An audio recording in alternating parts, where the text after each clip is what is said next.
Assalamualaikum warahmatullahi wabarakatuh.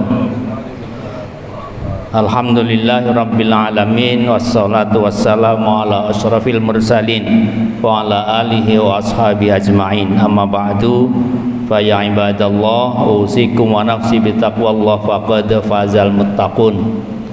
Para bapak dan ibu, kira-kira 9 menit insyaallah kami tidak lama menyampaikan beberapa hal terkait dengan kitab yang sedang kita baca, yaitu kitab Syu'abul Iman yang ditulis oleh Imam Al-Baihaqi. Siang ini akan kita baca cabang iman yang ke-43, As-Salisah wal Arba'un min Syu'abil Iman, yaitu tarkul ghilli wal hasadi wa nahwihima, meninggalkan sifat dendam, hasad dan sebangsanya.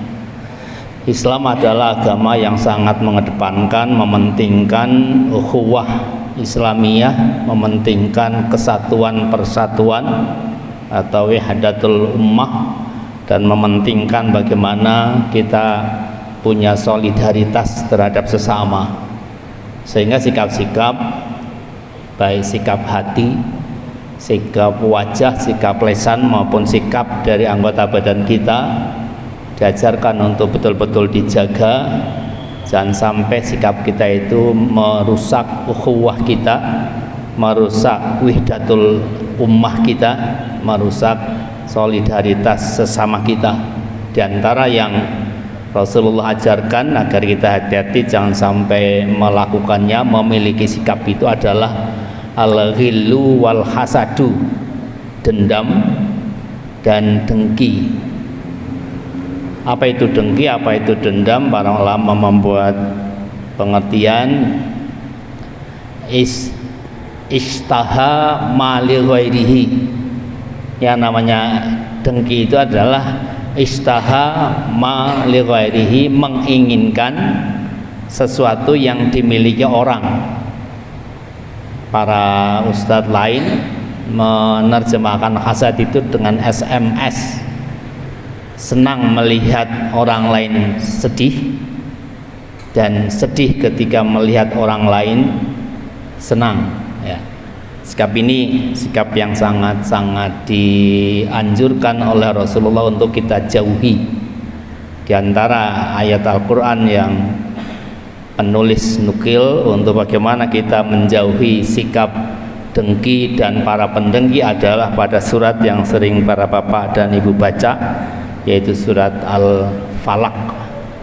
Wa min syarri hasidin idza hasad. Kita diperintahkan untuk meminta perlindungan dari orang yang dengki. Didengkeni orang saja kita berlindung pada Allah, apalagi menjadi orang yang dengki.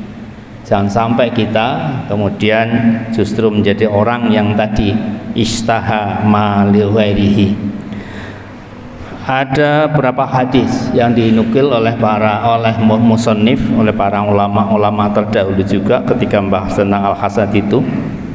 Salah satunya adalah hadis yang diriwayatkan dari Anas bin Malik radhiyallahu anhu. Ini disebutkan dalam kitab Sahih Bukhari. Rasulullah bersabda, la tabaghadu wa la tahasadu wa la tadabaru wa kunu ibadallahi ikhwana wa la yahillu li muslimin ayyahjuru akhahu fawqa salasi layalin yaltaqiyani fa ya'ridu hadha wa yu'ridu hadha wa khairuhuma alladhi yabda'u bis salam.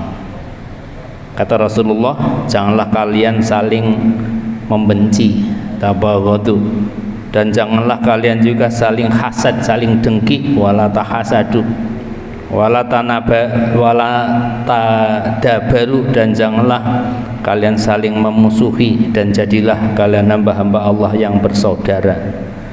Tidak boleh seorang muslim itu sampai mendiamkan saudaranya lebih dari 3 malam, lebih dari 3 hari. Riwayat lain, saling bertemu tetapi tidak saling menyapa, saling bertemu tapi saling memalingkan wajah. Dan sebaik-baik orang ketika suatu saat diam-diaman itu adalah yang memulainya untuk memberi salam. Rasulullah memaklumi dalam kehidupan suatu saat ada masalah, dalam kehidupan suatu saat ada yang membuat seseorang itu mungkin tidak berkenan hatinya karena kelakuan saudaranya, temannya, sahabatnya. Wajar mungkin, manusiawi kalau mungkin dia mendiamkannya, tetapi Rasulullah memberikan batas. Ketika mendiamkan, jangan sampai lebih dari 3 hari. Begitu juga dalam kehidupan keluarga, mungkin dianggap manusiawi, wajar kalau suatu saat ada perbedaan aspirasi, perbedaan keinginan, perbedaan kehendak, ada hal yang membuat salah satu pihak suami atau istri tidak nyaman, dan kemudian suami atau istri mendiamkan kepada pasangannya. Itu manusiawi, tetapi jangan sampai mendiamkan pasangan itu lebih dari 3 hari. Dan ketika sudah hari ketiga, yang terbaik adalah yang memulai untuk berdamai kembali, yabda'u bisalam. Karena memang setiap kita harus saling membangun kebersamaan, membangun tadi wahdatul ummah, dan membangun ukhuwah sesama kita, apalagi dalam kehidupan kita di keluarga kita. Ada banyak dampak negatif yang akan dirasakan oleh orang yang saling mendengki. Di antara yang diuraikan oleh musannif, oleh penyusun adalah pertama, bahwa orang yang dengki itu melakukan dosa besar. Dengki itu termasuk al-kabair, sehingga ketika orang melakukan dosa besar, dia baru akan diampuni dosanya ketika ia taubatan nasuha, bertaubat kepada Allah. Tidak cukup istighfar, harus taubat, harus taubatan nasuha.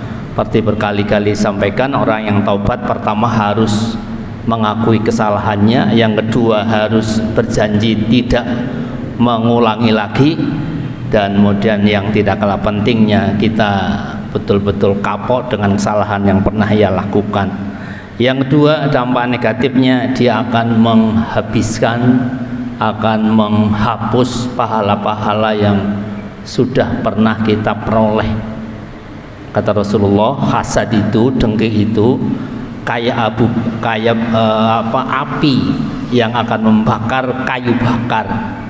Ketika kita mendengki siapapun, maka bisa jadi pahala-pahala yang sudah lama kita kumpulkan akan terbakar karenanya. Yang ketiga, merusak hubungan kemasyarakatan. Orang yang dengki pastilah merusak hubungan sesama. Orang yang dengki pastilah akan melakukan hal-hal yang berdampak negatif terhadap hubungan di tengah-tengah masyarakat. Yang keempat, akan merusak agama. Para pendengki itu sesungguhnya adalah wajah-wajah yang merusak agama, merusak Islam. Masyarakat di luar Islam akan melihat betapa tidak baiknya hubungan sama muslim ketika di antara muslimin muslimat tumbuh dengki samanya. Dan yang terakhir, justru akan menyiksa hati yang bersangkutan. Orang yang dengki itu tadi akan merasa susah ketika melihat orang lain senang, akan merasa senang ketika melihat orang lain susah. Dan ketika orang yang seperti itu, pastilah dia sulit untuk tidur, tidak enak mungkin untuk makan, karena betapa dia tersiksa hidupnya justru karena situasi, karena apa yang dialami, diperoleh oleh orang lain. Saya kira itu sekadar renungan, semoga manfaat. Mari kita hati-hati betul dengan sikap hati kita, sikap lisan kita, sikap perilaku kita. Jangan sampai kita memiliki sikap yang namanya al-ghil wal hasad, dendam dan dengki. Karena itu salah satu sikap yang dibenci Rasulullah, dibenci Allah, dan itu termasuk kabair, dosa besar. Subhanakallah wa bihamdika, asyhadu an la ilaha illa anta, astaghfiruka wa atubu ilaik. Assalamualaikum warahmatullahi wabarakatuh.